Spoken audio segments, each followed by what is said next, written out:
So it has evolved immensely.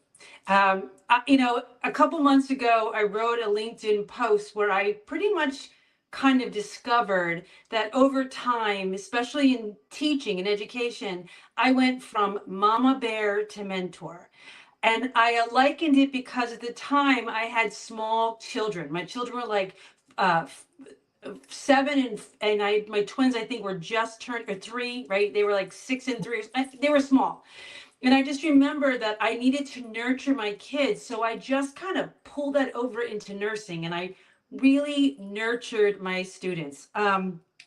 Literally, they used to call me Mama Duck at work because I literally would be walking across campus and I would have all these students following behind me. They didn't know where to go. They didn't know where the lab was. They didn't know where like simulation was. So I literally would walk them across the street. And I remember ushering them from like course to course. Okay, you're done with your health assessment. Now we're moving into the management of, level 1. Now, right? So I was with them for a really long time.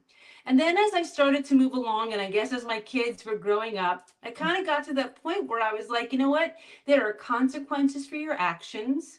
Um, I need to let you fall a little bit. I need to let you stumble. I need to let you make mistakes. I'll be there, but I'm not going to give you the answer. And I'm not going to correct you the first time. You've got to try to figure out, how do I find my way? How do I find the answer? How do I figure this out? And then I think, as with anything, transformation happens when empathy and creativity meet. Mm, And when the pandemic happened, I saw my students experiencing the same thing as my colleagues were experiencing in the hospital: isolation, fear. mhm, We all felt it, right? And mhm, when the students came back from being online, it was palpable, and they were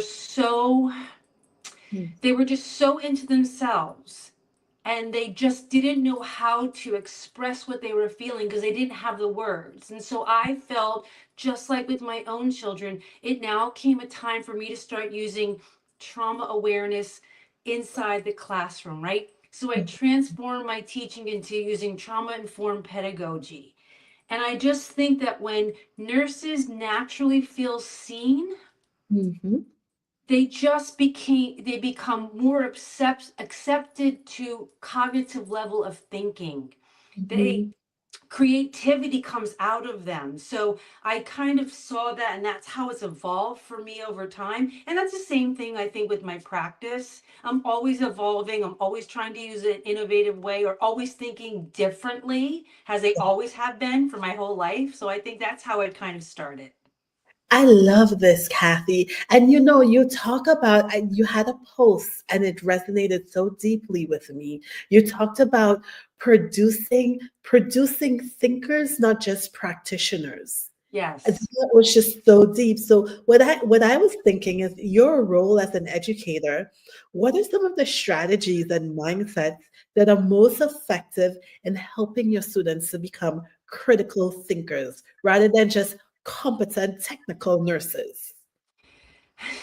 So I think this is kind of it's not a funny question.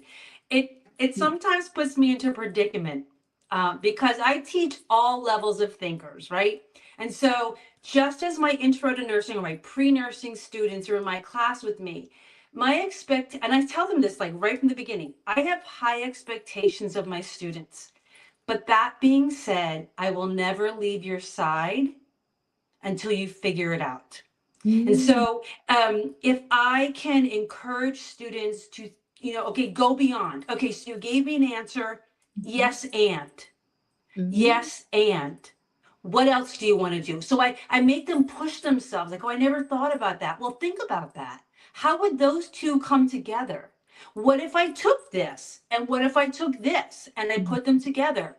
What do yeah. we get when we do that? And so that's a lot of what I do with my students. I really do push them to the edge, but I Yeah. always tell them I'm never going to let you fall off the edge.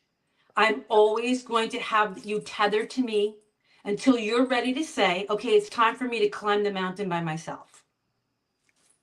What an awesome teacher. What an awesome educator. You know, Kathy, I can feel your passion for teaching the next generation of nurses.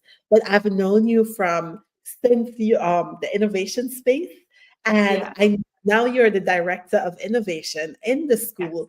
So I really want to hear like you are putting AI in education. Is this what you're doing? Tell me Yeah. about it. Tell me how do you see AI helping nurses care for themselves? Because that's what where you are in that space of taking care of yourself, but also using technology. What's the Yeah. So marriage?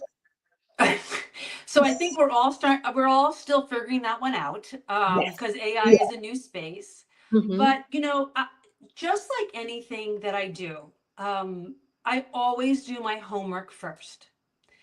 I didn't jump on the AI bandwagon as soon as it came out. It was too new. I didn't know what to do with it. And Yes. then I thought to myself, you know what?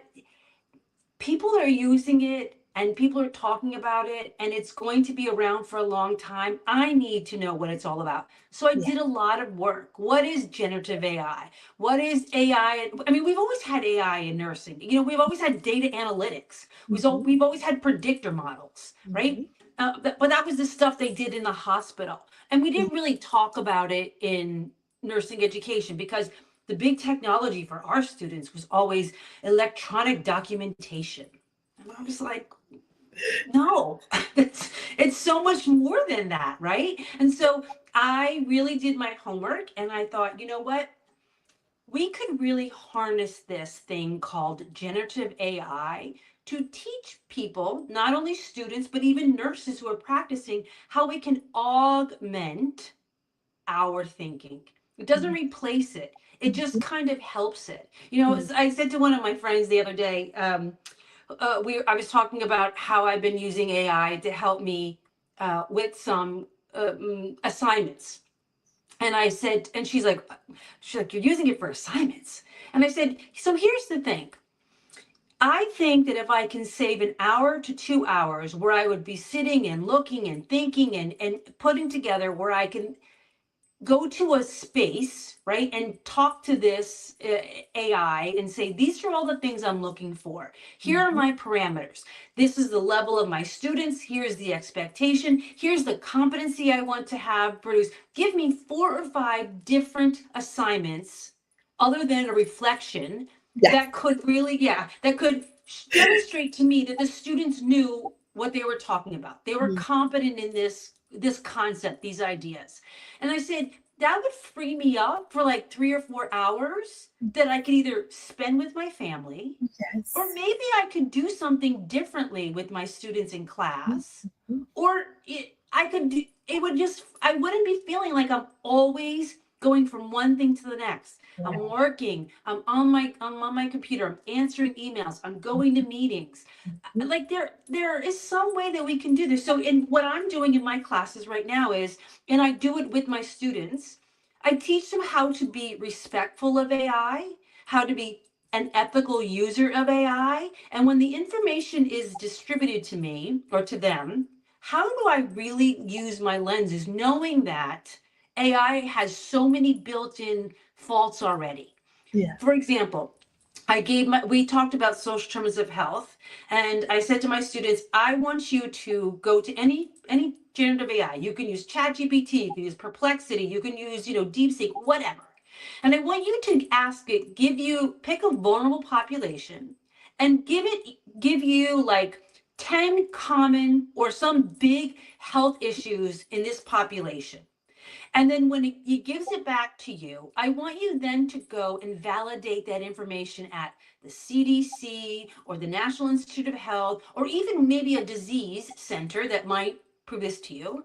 And then I want you to go out and I want you to look at biases in healthcare and see if any of them showed up in your thing. And so they did that. And then I said, oh, now I want you to reflect on this. What did you find out about this? Mhm. What is it like kind of sparked your interest in, oh, I want to know more. I want to learn more. I want to do things. So it was a very interesting, because some of the resources I had to remind them Although those are common resources, they're not scientific in nature, so let's look at some other places. And then Okay. when we talked about bias, I said, well, so you're getting information back. For example, they talked about maternal health, Black maternal health. And I said, so you're getting some data back when we have very limited research. I mean, Yes. we know the statistics, but the Mhm. research on it is not really that in depth. So where would you go now to validate even more what you're reading, what you're doing? So I really am teaching them how to not just accept answers, but it's it's it's how to validate all of the things that you wanted to do, right? And I tell this, I tell them that But AI isn't. Oh, go ahead, go ahead. I was just going to interject there because just from my understanding of what you're doing, just what I'm hearing is it seems a lot like you're teaching them critical thinking. Like, because as a nurse, you get different information from different sources. And now you have to take all of this information together and think critically, what am I going to do next with the information I just got? Yes. You just can't rely, okay, they told me this is happening, so this is happening. You have to gather from a diverse source. And now you critically think as far as, well, how am I going to implement this information and what am I going to do first? So you're doing that where AI is actually bringing them all of this information. And I really admire you because this is very progressive for a teacher. It really is because their nursing journey is going to be a journey filled with AI. They're going to have patients who are coming with all of this information. We are living in a time where it's not the dark ages, it's not paper charting anymore. And the general public, frankly, they're not satisfied with healthcare. So they're doing their own research and they know and they have access to all of this. And you're not just sending your nursing students out there with what they read in a textbook. You're Yeah. sending them out there, teaching them how to critically think with the resources that they have for their period that they're living in. This is very rare. And I'm also teaching my colleagues that, AI gives us gives time to care, not just for our patients, for ourselves. So again, if I can be efficient and then I can spend more time doing things that I enjoy, that bring me joy, right? I come back again in a different way. So, So I don't want to age you, but you say you've been a nurse for 30 years. So I do have to talk about this because 30 years ago, you had the general public was, I'm going to die with my boots on, that I have to work hard because that shows that I am a good person. And you had where they equated a lot of work to equaling efficiency or productivity, when now we see that is not the case. You could be doing something for 40 hours that it only really takes 2 hours to get done. So this is a generation shift. And in nursing, we have all of the different generations in the healthcare field. So you're really at a good place to talk about this. I can't talk about it. You have to talk about it. so that is so true because I tell my students, just as the older generation has to understand you coming into um, their workspace, you have to understand the space that you're going into, right? So you have, and I'm a big proponent of teaching everyone at every level, nurses, nursing students, administrators, our interprofessional colleagues, our trans professional colleagues, that we have to allow each other grace. It comes down to trauma awareness, being trauma informed, right? We need grace and space to enter into each other. And when I have colleagues who make the comments like, well, when I was in nursing school, we, it was expected. This is what we did. We worked like, we wore white, we wore a cap, we did this. And I say to my colleagues, those are different times. We're Yeah, in different spaces. And yeah. so we have to, I have a very good colleague that does a lot of trauma informed pedagogy with me at Jefferson. His name is Steve DiGenato. He's a psychologist. And we do a lot of work together. And he always reminds people that showing empathy doesn't lower our professional standards. That's deep. So I That's try to. I wanted to ask you because you are coming from this space of deep empathy for the nurse.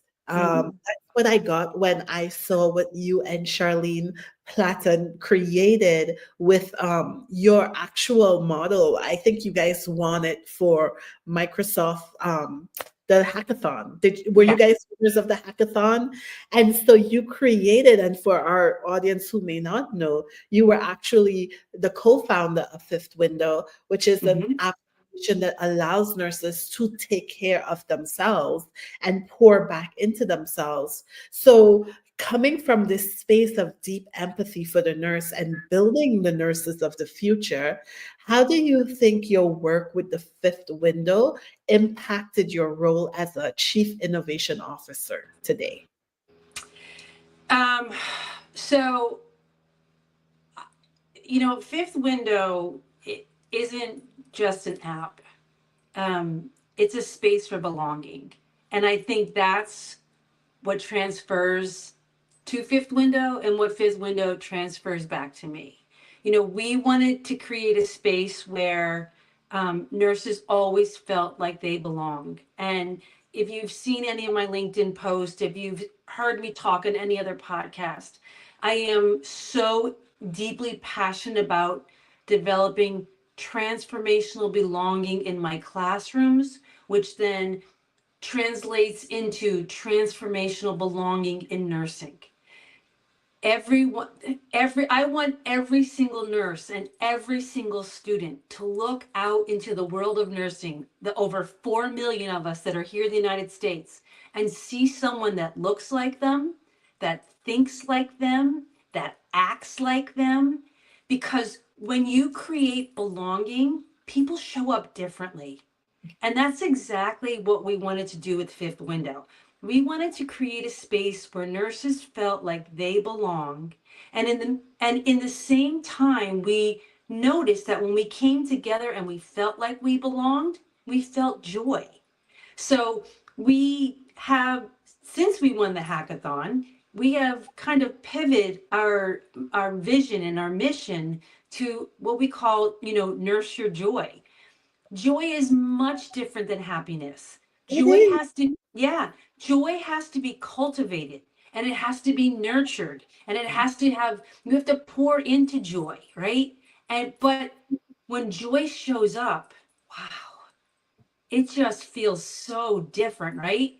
Happiness is like having a good meal, or you having a great cup of coffee, or you zip through the four red lights on your way to work, so you got there, quickly. That's happy. I'm happy, right? But Yes.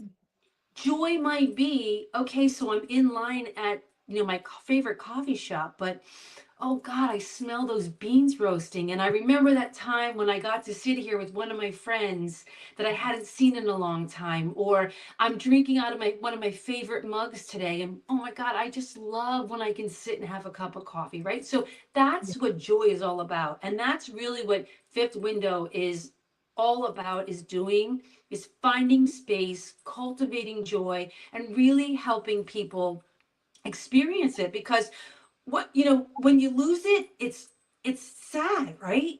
But Yes, it is. when you rediscover joy, it's amazing. It really is. It really is. And every time I see you or Charlene, I always think I am very joyful around you. You exude the energy of joy. And taking care of yourself from a place that is nourished and nurtured. So I'm very much in alignment with this pivot that you're doing with Fifth Window. I wanted to say something though.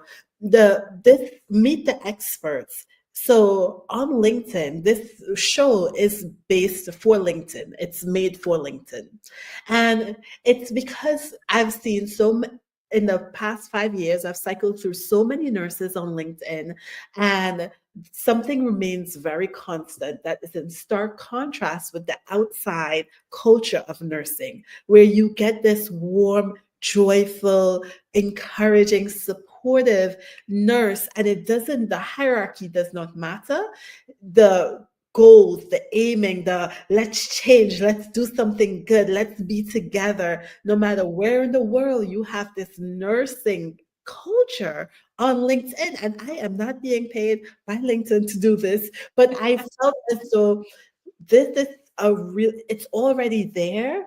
Let Mhm. us let us get to know each other. Let us see when someone sees me reposting like crazy all of your beautiful content. Let them come here and hear who you are and how you think. Let the connection be real so that we could create this space of joy that it echoes out into our profession, because we really need this environment. So Yeah. many nurses, especially after the pandemic, they do not feel like they belong.